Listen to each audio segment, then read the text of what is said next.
Today I will be doing a video on Needle in a Timestack.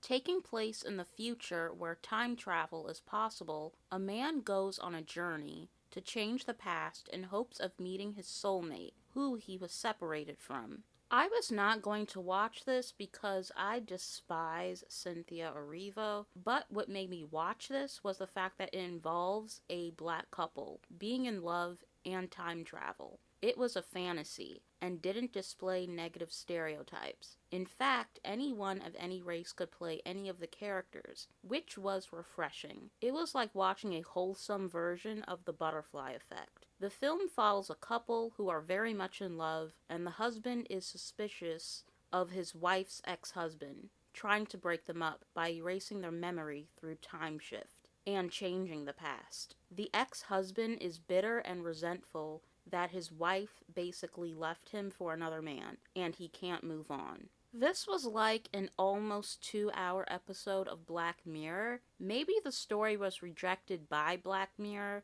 and they decided to make a solo movie instead. It could definitely be included in the Black Mirror universe. It's very futuristic and sleek. I really loved that this was a story about two dark brown skinned people being in love and falling in love without any type of dysfunction between them. As outrageous as the plot is, the interactions were subtle and sweet, and I wish I was able to see more movies like this. I also noticed how being depressed can affect your ability to go far in your career. And I know some people are going to think I'm reaching when I say this, but it did remind me of slavery, when the white supremacist would separate black people from their loved ones. I overall really enjoyed this movie, and I do recommend it. This movie was just a very nice change of pace. Again, it was very refreshing, it was very different, and very clean and wholesome. And basically anyone of any age could watch this despite the conflict. And I like movies that don't have to revert to extremes like violence or sexuality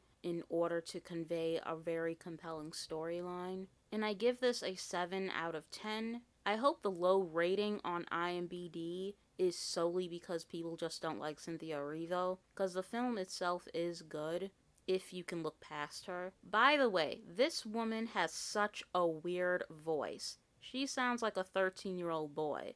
At the beginning, we only hear her voice through a phone, and when they did the final face reveal, I couldn't believe that that voice went with that body. By the way, this is going to be a spoiler, but I didn't like how Orlando Bloom's character got his happy ending. However, this was the smartest outcome without having to resort to committing a crime. But despite all that, I was still very unhappy that he didn't face any consequences for his actions, because he didn't deserve to be happy. And it did make me sick to my stomach that this black man had to go all the way into the past and kiss this white man's ass and stroke his ego and play nice with him just to calm this white devil down, just so this white devil 10 years into the future doesn't fuck up this black man's life. Like the fact that he had to spend all this money just so this white man would leave him alone,